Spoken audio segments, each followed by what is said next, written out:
ब्रह्मा गुरुर्विष्णु गुरुर्देवो महेश्वरः गुरुर्साक्षात् परं ब्रह्म तस्मै श्री गुरुवे नमः। ओम विघ्नेश्वराय वरदाय सुरप्रियाय लंबोदराय सकलाय जगद्विताय नागाननाय श्रुतियज्ञविभूषिताय गौरी सुताय गणनाथ नमो नमस्ते। नमो देव्यै महादेव्यै शिवाय सद्रन्नमः नमः प्रकृतिभद्राय नीतापड़तास्मताम्मः। ओम या श्री सुकृतनं भवनेश्वर लक्ष्मी पापात्मनां कृतर्यं रथेषु बुद्धि श्रद्धा सतां कुलजन प्रसलज्जा तां त्वां नतास्म परिपालय देवी विश्वम्।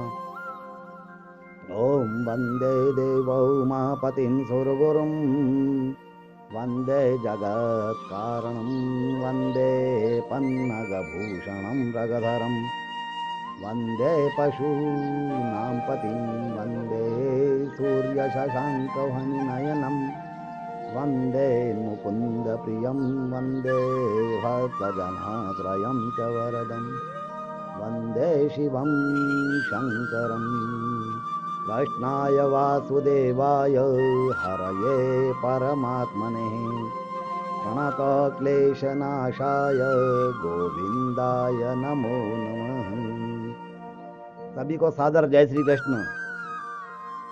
सभी स्वस्थ रहो, व्यस्त रहो और मस्त रहो। आप सभी से मेरा विनम्र निवेदन है, करबद्ध निवेदन है, हमारे चैनल को सब्सक्राइब अवश्य करें और हमारी वीडियो को लाइक अवश्य करें। आज की कथा प्रतिपदा कृष्ण पक्ष। कर्म की गठरी लाद के जग में फिरे इंसान, जैसा करे वैसा भरे विधि का यही विधान। कर्म करे किस्मत बने जीवन का ये मर्म, प्राणी तेरे भाग्य में तेरा अपना कर्म। आज का कल की कथा हमने श्रवण की थी।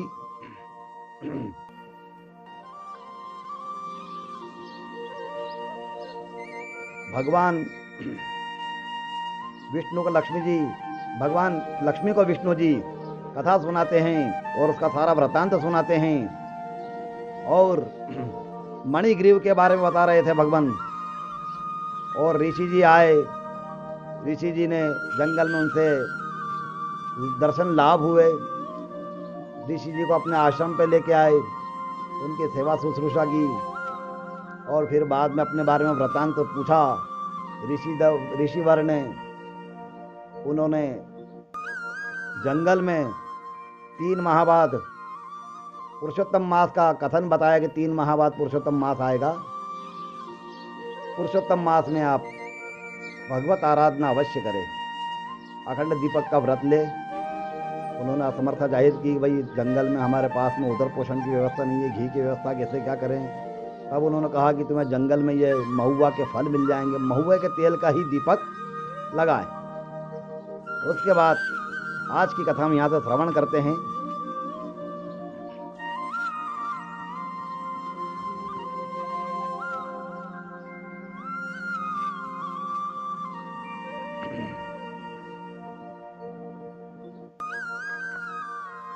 लक्ष्मी जी फिर भगवान से कहती है, हे सच्चिदानंद स्वरूप, संसार के दुखों का हरण करने वाले, आपने परोपकारार्थ इस कथाओं को प्रकट किया है। अब आप कृपा करके यह भी बताइए कि जो लोग स्नान आदि कर्म में असमर्थ है या शरीर से असमर्थ है या कोई बीमारी से ग्रसित है, जर्जर अवस्था है, वृद्धावस्था है, अगर वो स्नान ना कर पावे तो उनके लिए क्या साधन है, असमर्थ हो तो क्या व्यवस्था है, उनको कौन सा कर्म पुरुषोत्तम मास में करना चाहिए जिससे उनके पुण्य की प्राप्ति हो।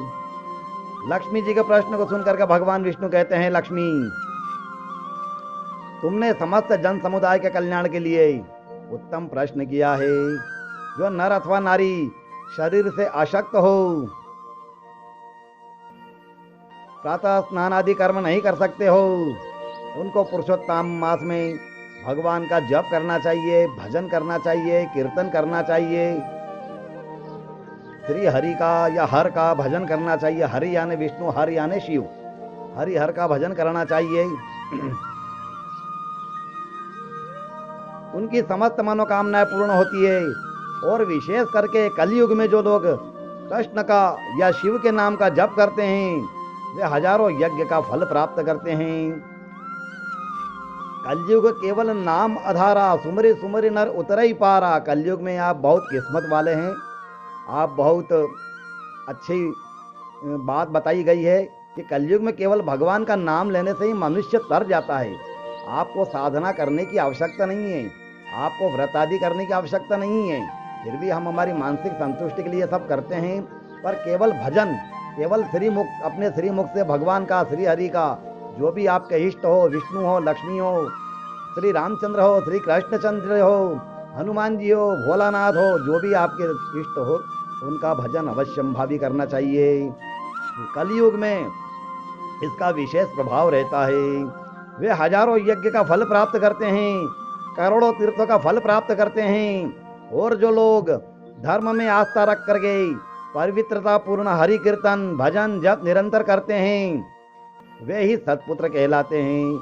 और अपने पुण्य कर्म के प्रभाव से अपने पितरों का भी उद्धार कर देते हैं।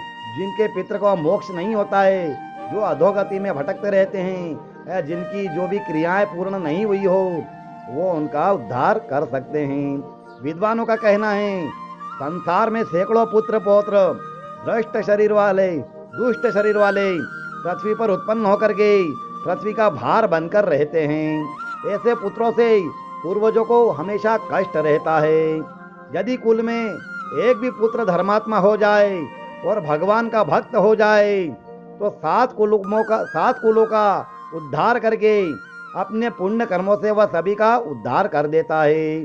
धर्मात्मा पुत्र हमेशा भगवान के चरणों में आस्था रख करके भगवान का स्मरण करता रहता है, पूजन पाठ करता रहता है, जप आदि गीता भागवत आदि का पाठ करता रहता है, महामृत्युंजय का जाप करता रहता है। जो भी उसका इष्ट हो उसकी आराधना करता रहता है और अपने भगवान की आराधना करते हुए जीवन यापन करते रहे, जीवन व्यतीत करते रहे, वे ही सांसारिक आवागमन से मुक्त हो पाते हैं। जैसे स्त्री की हत्या, राजा की हत्या, विश्वासघाती, दूसरों का सर्वस्व हरण करने वाला, बालकों की हत्या करने वाला, गांव में अग्नि लगाने वाला, गर्भपात करने वाला, अपनी ही माता का हत्यारा, मदिरा पान करने वाला, सर्वनिंदक जिसकी सब बुराई करते हो, और अपने स्वगोत्रियों का हत्यारा जिसने अपने स्वगोत्री की हत्या की हो। स्वगोत्री से मतलब भाई बंध काका बाबा किसी की हत्या की हो। किए उपकार को न मानने वाला, मार्ग में किसी के भी मार्ग में बाधा उत्पन्न करके व्यक्तियों को या यात्रियों को कष्ट देने वाला आदि अनेक पाप करने वाले समस्त पापों से मुक्त हो जाते हैं। चारों वेदों का अध्ययन और धर्मशास्त्रों की व्याख्या और इतिहास का उपदेश देने से, चांद्रायण व्रत करने से, अनेक मंत्रों का जप करने से, सप्तद्वीपों की परिक्रमा करने से और अनेक दान देने से, हाथी घोड़े सुवर्ण दान करने से, अनेक मंदिरों की प्रतिष्ठा करने से, अनेक तीर्थों का भ्रमण करने से जिस पुण्य की प्राप्ति होती है उससे भी 1000 गुना पुण्य की प्राप्ति कलयुग में सिर्फ भगवान का नाम स्मरण और तप से ही हो जाती है। जितना सतयुग में, द्वापर में, त्रेता में जो व्यक्ति जप आदि करते हैं, अनुष्ठान करते हैं, उससे 1000 गुना ज़्यादा कलयुग में उसका प्रभाव प्राप्त होता है, उसका प्रभाव रहता है। और कलयुग में विशेष करके पुरुषोत्तम मास में उससे भी कोटि गुना उसका फल प्राप्त होता है। अब ये जो समय चल रहा है, 15 दिन तो बीत गए हैं, और जो आपके आसपास जो कोई भगवत भक्ति नहीं करता हो, भजन नहीं करता हो, दान नहीं देता हो, या जो भी नियम संयम नहीं रखता हो, हरि का भजन ही कर ले, चलते फिरते भगवान का नाम ले ले, तो भी वह तर जाएगा।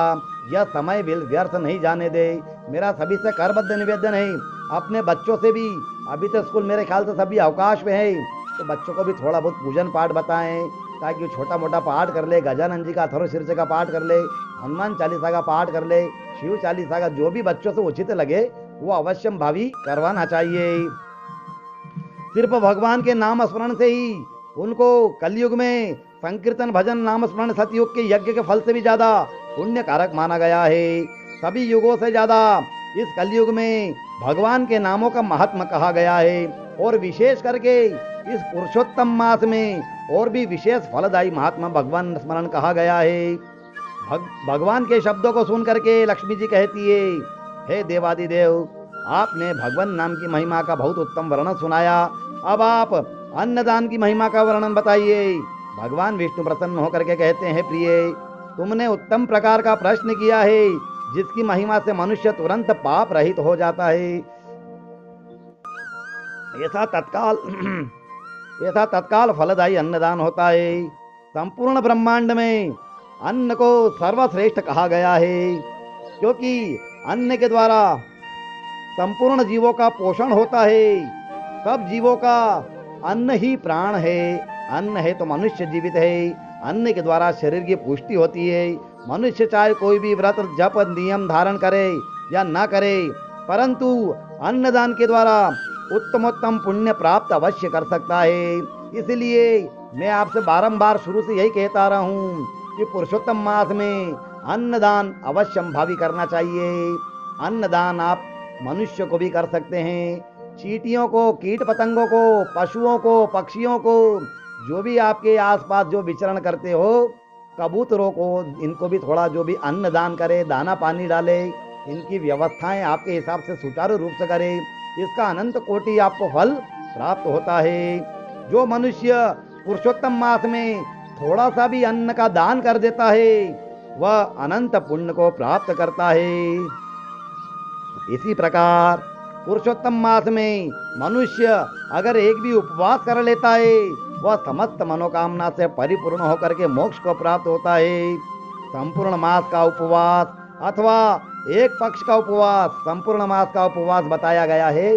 संपूर्ण मास नहीं कर सके तो एक पक्ष मतलब 15 दिन, अगर एक पक्ष नहीं कर सके तो एक हफ्ता नहीं करे तो आखिरी के 5 दिन, अगर वो भी नहीं हो सके तो एक दिन करे। और कलयुग में आजकल सबको बीपी की बीमारियां चलती है, शुगर की बीमारियां चलती है, अगर वो भी ना कर सके तो एक टाइम का लंघन कर दे, उसका भी फल अवश्य प्राप्त होता है। इसलिए एक टाइम भोजन कर ले और एक टाइम लंघन कर ले। अगर आपका शरीर नहीं साथ देता हो तो आप फलाहार करें, लेकिन भगवान का चिंतन करें। जो मनुष्य पुरुषोत्तम मास में थोड़ा सा भी व्रत जप कर लेता है, अन्नदान कर लेता है, वह अनंत पुण्य को प्राप्त करता है, वह मोक्ष को प्राप्त करता है। और मनुष्य में जैसी शारीरिक शक्ति और क्षमता हो, उसी के अनुसार अपना व्रत आदि धारण करना चाहिए। पुरुष हो या स्त्री, वृद्ध हो या बालक, या कोई कुमारी कन्या हो अथवा कोई विधवा हो, पुरुषोत्तम मास में श्रद्धा के सहित एक तो भी व्रत अवश्य करना चाहिए। हे लक्ष्मी, इस विषय में पुरातन का इतिहास सुनाता हूँ। नर्मदा नदी के किनारे महिष्मती नाम का एक नगर था। उस नगर में तापसी नाम की एक ब्राह्मणी रहती थी। वह हमेशा धर्म कर्म में लगी रहने से उसका तापसी ऐसा नाम प्रसिद्ध हो गया। पुरुषोत्तम मास में नित्य नियम धारण करते हुए श्रद्धा पूर्वक संपूर्ण मास का पुण्य प्राप्त करती। और तापस की बाल्यावस्था की सखी शूद्र जाति में उत्पन्न चपला नाम की थी। वह अनेक घरों में लोगों का गृह कार्य करके अपना जीवन यापन करती। अचानक देव योग से मध्यावस्था के बाद उसके शरीर में कुष्ठ रोग उत्पन्न हो गया, जिससे उसको महान कष्ट होने लगा।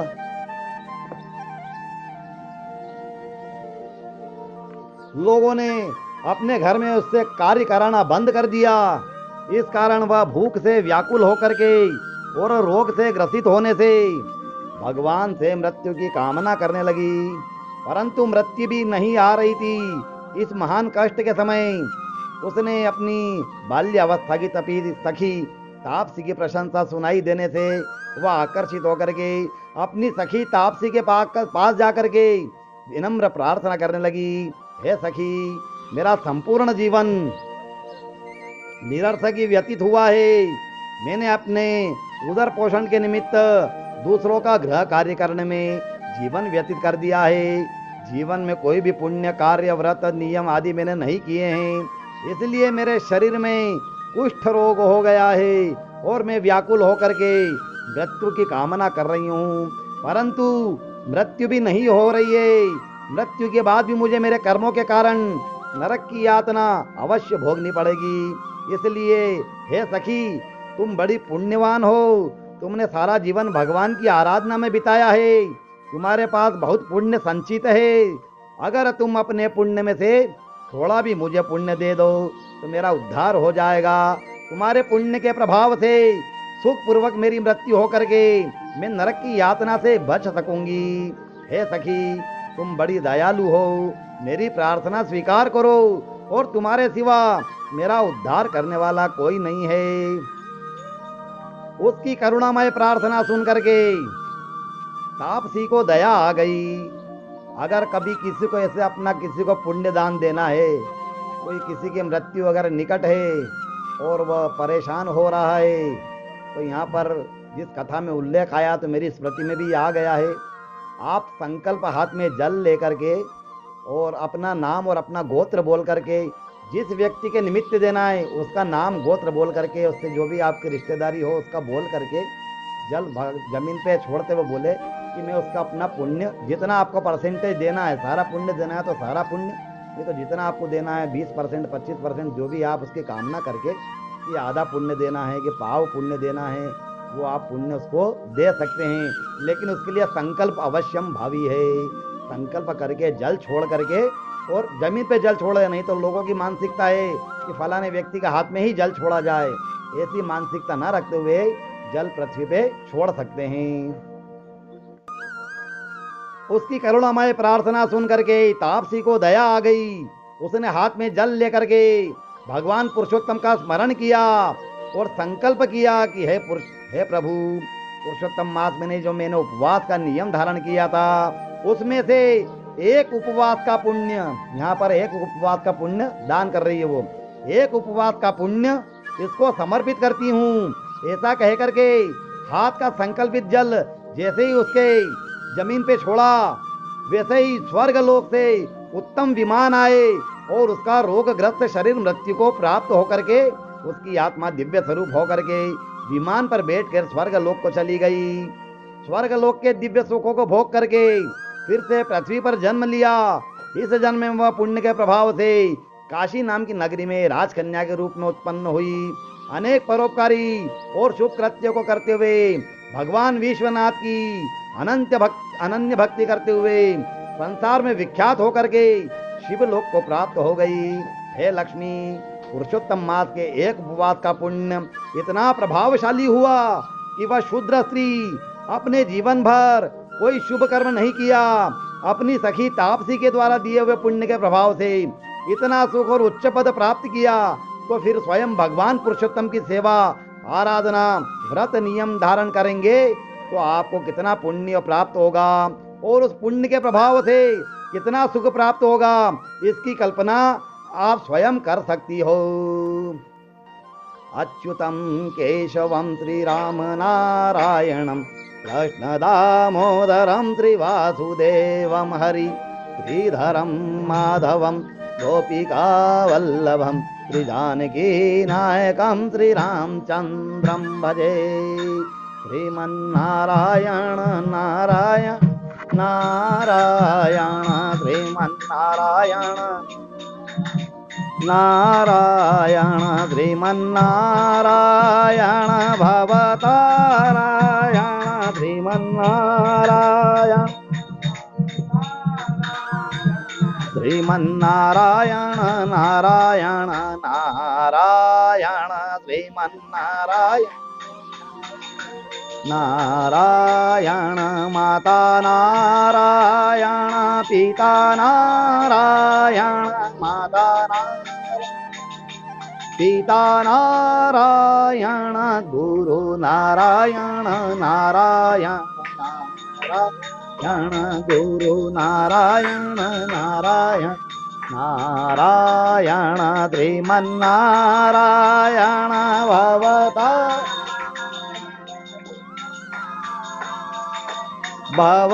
भवतारायण श्रीमन्नारायण नारायण नारायण श्रीमन्नारायण नारायण सूर्य नारायण चंद्र नारायण सूर्य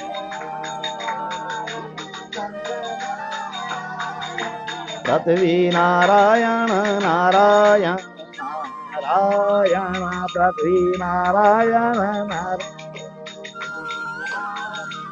श्रीमन्नारायण भवतारायण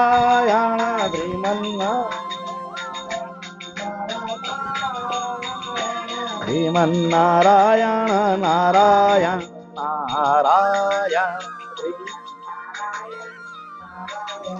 नारायण ब्रह्म नारायण विष्णु नारायण ब्रह्मा विष्णु नारायण शिव नारायण नारायण नारायण शिव नारायण नारायण नारायण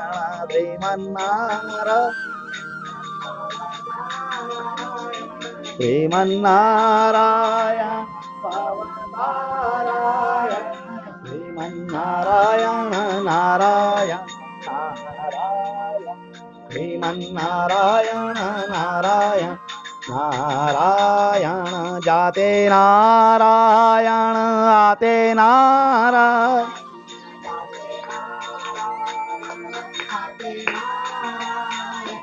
बेटे नारायण नारायण नारायण पोते नारायण नारायण नारायण श्रीमन्नारायण भवतारायण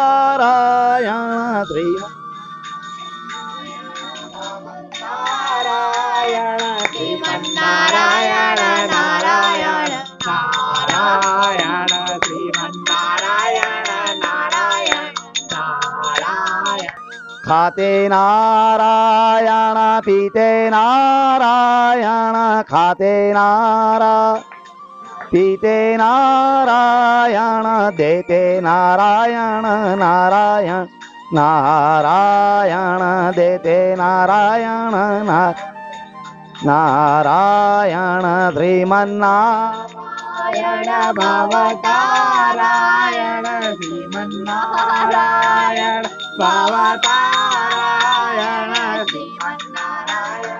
नारायण नारायण श्रीमन्नारायण नारायण तुझमें नारायण मुझमें नारायण तुझमें नारायण मुझमें नारायण जहाँ देखो वहाँ नारायण नारायण जहाँ देखो वहाँ नारायण नारायण श्रीमन्नारायण भवतारायण श्रीमन्नारायण भवतारायण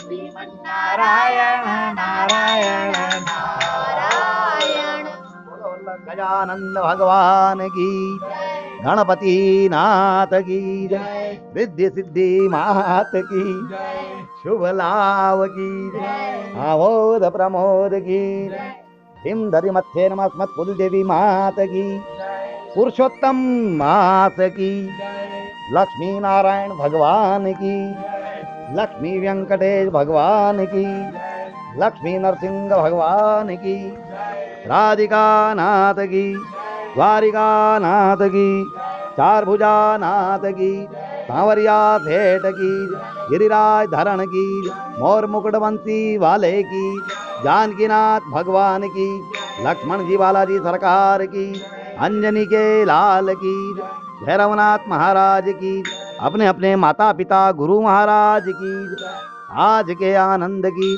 गौ माता की जय भारत माता की जय नमः पार्वती पति हर हर महादेव काशीपति श्री विश्वनाथ भगवान की वस्तिकेश्वर महादेव की बिल्वेश्वर महादेव की ओंकारेश्वर महादेव की महाकालेश्वर महादेव की नर्मदेश्वर महादेव की विजयेश्वर महादेव की महामृत्युंजय महादेव की।